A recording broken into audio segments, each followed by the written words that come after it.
Good evening, and again, thank you for being with us by way of video tonight. Again, due to inclement weather, we thought it might be best to give another video a shot. The roads are not that bad around church, but the parking lot, from what I understand, is pretty icy.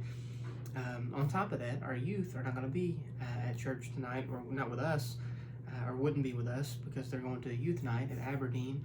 And by the way, I'll be going there too. So if you get to see this video before 7 o'clock tonight and you would want to join us, then by all means, we would love for you to do that.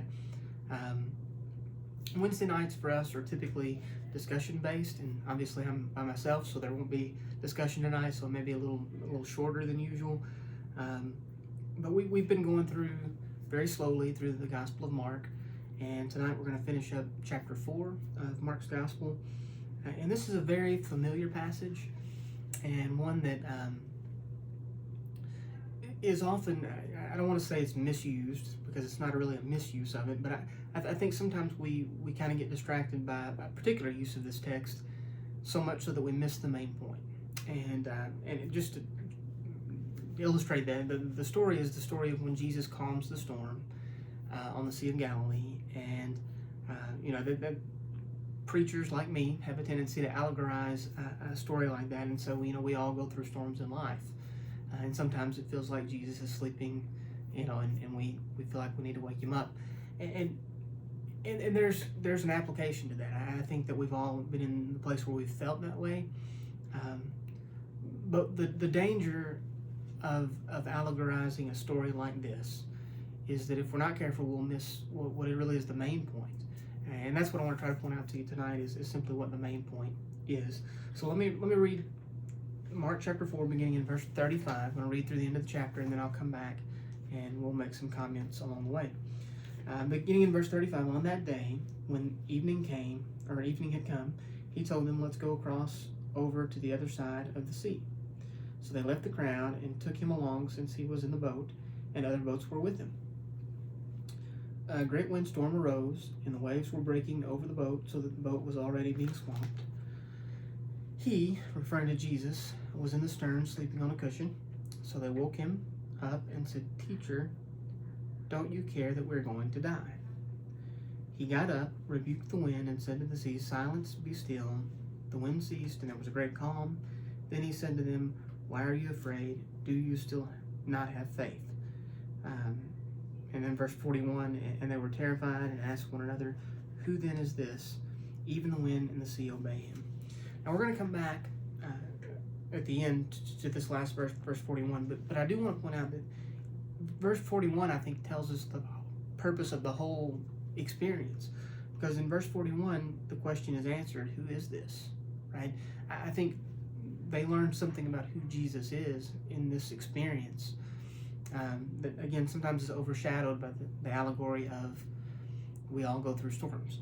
But I think verse 41 really is the linchpin. It's the main point of this whole experience. But let's go back to verse 35 and make some comments along the way.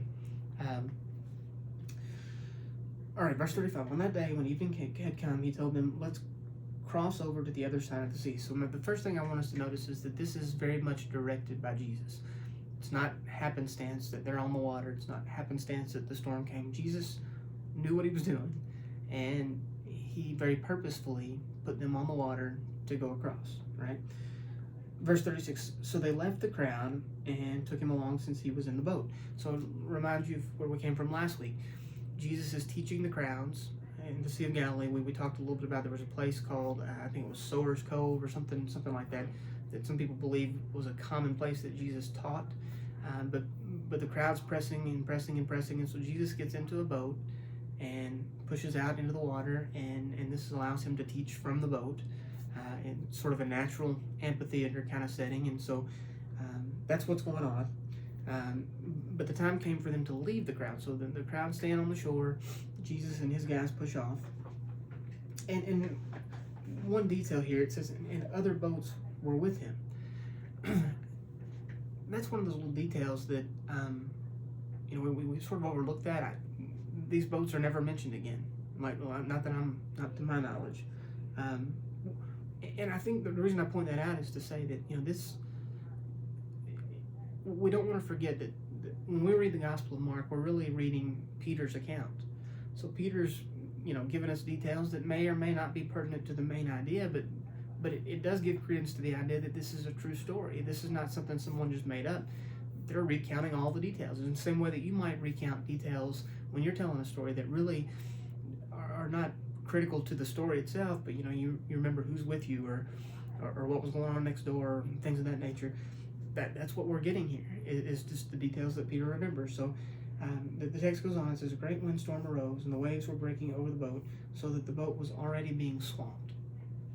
So to speak, just for a moment, about the Sea of Galilee is sort of known for these evening storms, and known for very severe evening storms. And you can study this yourself, but as best I understand it, part of the reason for the Sea of Galilee being known for these things is simply that it's very far below sea level. In fact, from what I understand, it's the lowest large freshwater body on the planet. You may have heard before that the Dead Sea is the lowest saltwater body of water on the planet. Well, Sea of Galilee is several hundred feet below sea level, and the result of that is that it's down in this valley with these steep mountains on each side, or all around, and so with the fluctuating of the temperature and the winds and all those sort of things coming together, the Sea of Galilee has become known as a place where even experienced fishermen can have trouble with evening storms. And so that seems to be what's going on here. In verse 38, we see that he, meaning Jesus, was in the stern, sleeping on the cushion. So they woke him up and said to him, "Teacher, don't you care that we're going to die?" So here we have the part of the story that we tend to allegorize and focus on. But what's interesting here, I think, is what they say to him. Don't you care that we are going to die? Now later, Jesus is gonna talk to them about their lack of faith. But here's the issue is notice they don't say, "Teacher, will you help us?" Their question is, don't you care? So they're calling into question the goodness of God here.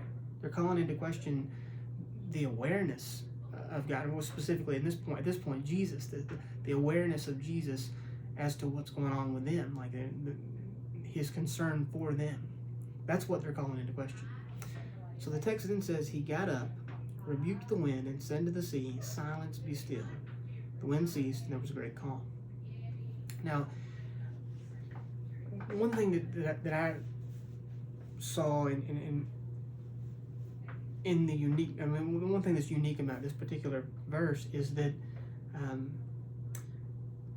Jesus is demonstrating his ability to control the environment, to control weather, to control nature, to control the sea. And what's interesting is when you go back to the Old Testament and you look for any discussion of controlling the environment, that is always attributed to God. In fact, there are some Psalms that talk about, who is it that controls the sea? Who is it that controls the wind? And it's always referencing God. In Job, you remember, it talks about, God asking Job, "Were you there when I did this and when I did that?" And the point of that being that at this point, Jesus has done some miraculous things. He has healed people. He has cast out demons. He has done some amazing things. But they were always very personal miracles. They haven't seen Jesus control nature, right, until this point. And throughout, Judaism, the history of Judaism, as best I can tell, no one ever claimed to be able to. Even Elijah, he prayed for rain, but it was, he asked God to do something and he waited. He didn't control it. So what the disciples are experiencing at this point is Jesus demonstrating his deity, demonstrating that he is God, because only God can do these things. So for the first time, they're seeing Jesus playing the role of God in nature. And then comes his response in verse 40. Then he said to them, "Why are you afraid? Do you still not have faith?" Now, he knows that they know, that they've seen him perform these acts that only the Messiah could perform. They believe in him. They believe he is the Messiah. They believe what they've seen. And so when he says, do you still not have faith? I think he's referring to what happened in verse 38. This notion, don't you care? Now, obviously, they know that they are believers, they're followers, but the issue, I think, the faith issue at hand here is that they're calling into question God's concern for them, or Jesus' concern for them, calling into question really God's goodness or Jesus' goodness, right? And I think that's what he's calling them out for. But then we get to verse 41, and that's where we'll wrap the video up. And they were terrified and asked one another, who then is this? Even the wind and the sea obey him. So this is the first time that they see him, Jesus, as God. Who is this, they ask? Well, we've known he's the Messiah, but we're discovering that he's more than what we expected the Messiah to be. Who is this? The only who that can control nature is God. I think this is the moment that they realize who it is they're dealing with.